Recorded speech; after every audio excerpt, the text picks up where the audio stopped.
Who made that built-in eraser? NitTimes.com. Subscribe. Digital/home delivery. Log in. Register now. Help. Homepage. Today's paper.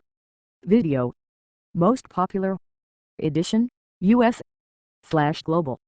Search all NitTimes.com. Magazine. World. US. NY/region. Business. Technology. Science. Health. Sports. Opinion. Arts. Style. Travel. Jobs. Real estate. Autos. Innovation. Who made that built-in eraser? Jens Mogensen for the New York Times. By Pagan Kennedy. Published, September 13, 2013. In 1858, the stationer named Hyman Lipman patented a newfangled pencil with a rubber plug embedded in one end of its wood shaft. An entrepreneur named Joseph Reckendorfer guessed that the pencil plus eraser would become a blockbuster product and bought the patent from Lipman for $100,000, about $2 million in today's dollars. Had that patent held up, Reckendorfer might have become the titan of industry. By the 1920s, almost all of the pencils sold in America included erasers. Enlarge this image. But unfortunately for Reckendorfer, the Supreme Court ruled in 1875 that the eraser-tipped pencil didn't count as a legitimate invention. In the eyes of the court, all that Lipman had done was combine an eraser, which was a known technology, with the pencil, which was a known technology, says Henry Petroski, author of The Pencil, a book on the history and design of the tool. Because Reckendorfer lost the case, companies like A.W. Faber could use Lipman's design without paying any royalties. Nearly 60 years after Lipman's innovation, the rubber-tipped pencil became a hit. So much so that in 1915 it inspired the sermon by the Rev. Silas Delmar Conger, who praised the built-in eraser as a symbol of American resilience and pluck. To keep our past failures ever before us would cause us to continue to fail, he said. So take out your pencil, rub out the mark and start over again. Petroski says that even though Americans expect their pencils to come equipped with erasers, this design failed to catch on in many countries. If you're traveling outside the United States, you may notice that it's hard to find a pencil with an eraser on it, he says.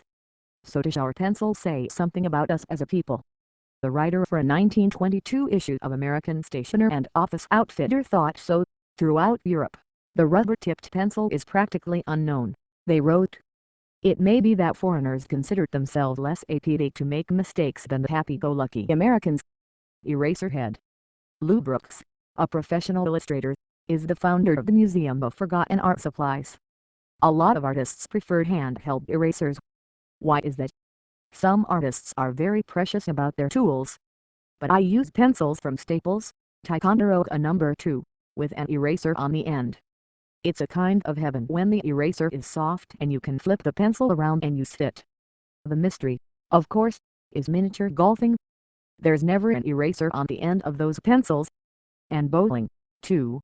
Yes, you can't make a mistake when you're tallying up the scores at the bowling alley.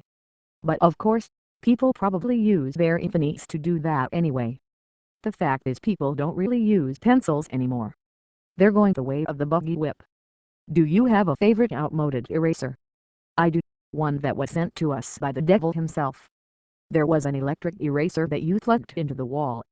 It was incredibly hard to hold and top-heavy, because it had such a huge motor, and it would drill a hole through your drawing board. My first job at a design studio, I found this thing in their supply closet, and I thought, I've got to try this. Well, it just about took my arm off. It's like using a nuclear bomb to get rid of an extra E. It's definitely overkill. And when the rubber gets old, it turns brittle and hard. So you put one of those old erasers on a spinning head, and this thing would grind the rust off your DeSoto. Why did you start a museum dedicated to old-fashioned art supplies? It has something to do with the threshold we all crossed in the 1980s, when everything got technical and computerized. We lost our mastery of hand skills. There are some things you can look at and say, a person made this themselves. It's not exactly perfect, but it's perfection at the same time.